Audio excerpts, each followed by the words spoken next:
Alright guys, अब start करते हैं हमारा chapter number 8 which is sets, reps and rest period in between the sets.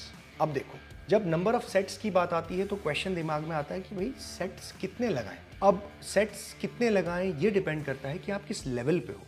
Usually जो आपकी टोटल नंबर ऑफ जो सेट्स हैं वो लगभग 15 से 25 सेट के बीच में हो सकते हैं, जिसमें आप 4 से 5 एक्सरसाइजेस कर रहे हैं और हर एक्सरसाइज में 3 से 4 वर्किंग सेट लगा रहे हैं, तो ये एक अच्छा स्टार्ट हो सकता है। लेकिन यहाँ पे एक चीज़ समझनी है कि क्या हम बिगिनर हैं या हम इंटरमीडिएट हैं या फिर हम एडवांस हैं। उन तीनों ही लोगों के लिए चीज़ें अलग होंगी। अगर कोई एक बिगिनर है तो उसको 15 से 25 वाले रेंज में भी जाने की ज़रूरत नहीं है। वो लगभग 13, 14 या 12 सेट टोटल लगाए और 3 से 4 एक्सरसाइजेस करे और हर एक्सरसाइज में 3-3 सेट लगाए, वो भी उसके लिए इनफ होगा टू स्टार्ट विथ। क्योंकि आप हर लेवल के इंसान को एक तरह के सेट्स नहीं दे सकते। अब जैसे जैसे आपका लेवल बढ़ेगा, आप बिगिनर से इंटरमीडिएट पहुंचेंगे तो ऑटोमेटिकली आपकी कुछ एक्सरसाइजेज ऐड होंगी, उसमें कुछ सेट्स ऐड होंगे, तो ऑटोमेटिकली आप 15 से 18 वाले रेंज में अपने आप आ जाएंगे। सो नंबर ऑफ सेट्स का यही है कि अपने एक्टिविटी लेवल को पहले देखो कि आप कहाँ पे हो और उस हिसाब से मिनिमम से स्टार्ट करो, राइट। इसके बाद how many sets, what you don't need to do, क्या नहीं करना है।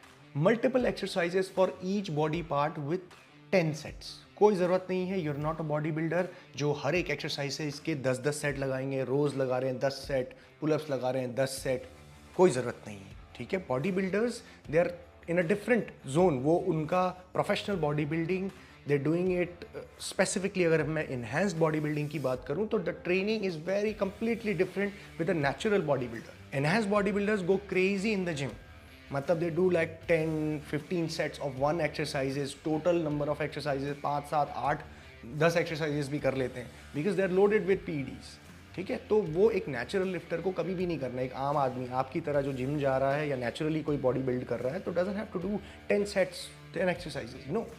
Pick good 4 to 5 exercises, good 3 to 4 sets in each exercise and make sure intensity and volume आपका बरकरार रहे, उस पर ध्यान देना, ठीक है। Now reps की बात करते हैं, ये इंपॉर्टेंट बात है। So how many reps in each set?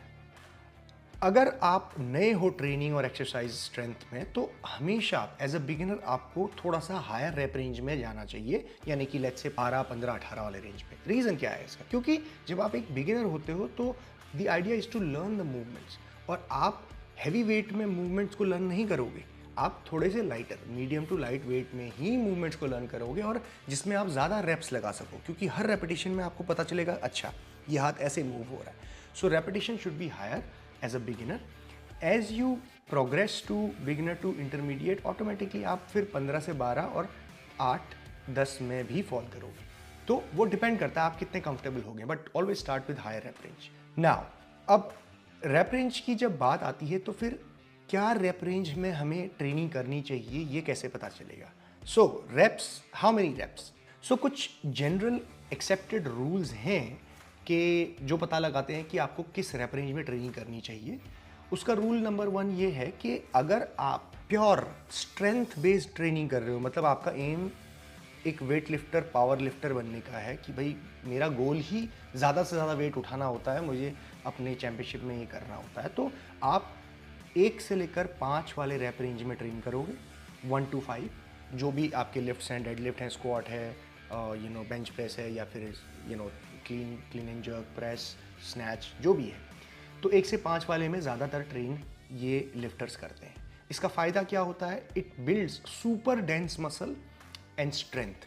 Muscle develop होगा क्योंकि आप वेट लिफ्ट कर रहे हो, लेकिन डेंस मसल होगा और आपका स्ट्रेंथ सबसे ज़्यादा बढ़ेगी। इसको कहते हैं हम मायोफिब्रिलर हाइपरट्रोफी। मतलब हाइपरट्रोफी तो हो रही है, मसल तो बढ़ रहा है, लेकिन मायोफिब्रिलर। और आप ज़्यादातर देखेंगे कि जो इस तरीके के लिफ्टर्स होते हैं, जो ज़्यादा लोड उठाने वाले लिफ्टर्स होते हैं, उनको आप देखेंगे कि वो बॉडी बिल्डर जितना मस्कुलर नहीं होते, बहुत ज़्यादा मस्कुलर नहीं होते, but they have really good strength. Muscular होंगे लेकिन बहुत ज़्यादा बड़े नहीं होंगे, बट स्ट्रेंथ बहुत ज़्यादा होगी। तो इसीलिए ये यहाँ पे मायोफिब्रिलर हाइपरट्रोफी क्रिएट होती है 1 से 5 रेंज में। अगर आपका गोल हाइपरट्रोफी मतलब कि बॉडी बिल्ड करने का, मसल बिल्ड करने का ज़्यादा गोल है, जो ज़्यादातर जिम जाने वालों का होता ही है, सभी का यही होगा आपका, तो 6 से लेकर 12 वाले रेंज में आप ट्रेन करोगे। मैं तो ये कहूँगा कि आप 6 में भी मत रहिए, 8, 10 और 12 वाले रेप रेंज में। ये आपका बेस्ट सूटेबल रेंज है। और 8, 10, 12 वाले में भी टिपिकली अगर आप बिगिनर हो तो 12 या 15, और अगर आप थोड़ा सा एडवांस हो गए हो तो 10 वाले रेंज में आप ट्रेन करो। 8 और 10 और 12 वाले रेंज में मैक्सिमम हाइपरट्रॉफी आपकी इसी में देखने को मिलेगी, जिसे कहते हैं हम सार्कोप्लाज्मिक हाइपरट्रॉफी। मसल भी बिल्ड होगा और स्ट्रेंथ भी यहाँ पे इंक्रीज होती है, क्योंकि ऑफ कोर्स स्ट्रेंथ तो बिल्ड करनी पड़ेगी, तभी आपका मसल बिल्ड होगा।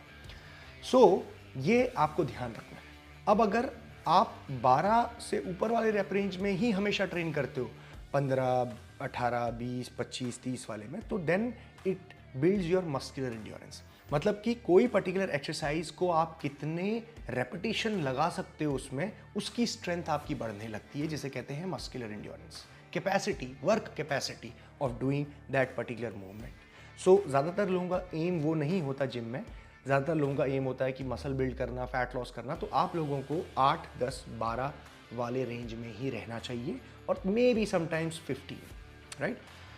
सो ये है रैप रेंज का फंडा। अब बात आती है एक करेक्ट अप्रोच की इन तीनों ही चीज़ों में, रैप रेंज, सेट्स एंड आपकी exercises. So if you are looking for a simple answer, do 4 sets of 8 to 10 reps for each movement. जो भी आपने मूवमेंट चूज करे हैं, 4 मूवमेंट चूज कर रहे हैं चेस्ट के या 5 करे हैं, 4 सेट लगाओ हर एक्सरसाइज में और 8 से 10 रेपिटेशन, डन। मतलब कि अगर आप देखें, अगर आप 4 एक्सरसाइज चूज करें तो 16 सेट आपके होंगे वहाँ पे, और 8 to 10 repetition, you will see magical difference in your body. Now rest in between the sets बहुत ही डिबेटेबल है, ये काफ़ी सारे लोग कंफ्यूज भी करते हैं। सो क्या है यहाँ पे गोल? जब भी हम rest in between the set की बात करते हैं तो ये क्यों लिया जाता है? ये लिया जाता है कि आप नेक्स्ट सेट जो है वो पूरी इंटेंसिटी के साथ, पूरे एफर्ट के साथ लगा पाओ, इसीलिए रेस्ट दिया जाता है बीच में। अब गोल ये होना चाहिए कि कम से कम अमाउंट ऑफ रेस्ट में आप मैक्सिमम आउटपुट कैसे दे पाओ नेक्स्ट सेट में, उतना ही आपको रेस्ट लेना है। और ये ज़रूरी इसीलिए भी होता है क्योंकि अगर आप रेस्ट नहीं लोगे तो नेक्स्ट सेट तो बेकार जाएगा ही, साथ में सेफ्टी वाइज इंजरी होने के चांसेस भी हो सकते हैं। अगर आप थके हुए हो, नेक्स्ट सेट लोडेड हैवी है, तो आप इंजर्ड भी हो सकते हैं। सो इसीलिए रेस्ट लेना तब ज़रूरी भी हो जाता है, खास तौर पे हैवी वेट ट्रेनिंग में। अब किस तरीके का रेस्ट, आप एक गाइडलाइन क्या है इसकी? Let's talk about the guidelines. So ये कोई सेट रूल्स नहीं है, लेकिन इसके हिसाब से आप समझ सकते हो। 1 to 3 रेपिटेशन रेंज में अगर कोई इंसान ट्रेन करता है 1 से 3 वाले में, that means lifting really heavy for strength and power, उस इंसान को 3 से 5 मिनट तक का रेस्ट चाहिए ही होता है। मतलब आप तभी देखते होंगे पावर लिफ्टर्स को, वेट लिफ्टर्स को 5-5 मिनट, 6-6 मिनट का रेस्ट लेते हैं हर between the set, because they are lifting heavy. To do one set, they have to be in full energy plus central nervous system all okay, मतलब पूरा recover होना चाहिए, इसीलिए रेस्ट ज़्यादा लिया जाता है। दूसरा रेंज है 4 से 7 रेपिटेशन वाला रेंज, जो अगेन ये भी kind of weight lifter, power lifter वाला ही रेंज है, लिफ्टिंग फॉर स्ट्रेंथ।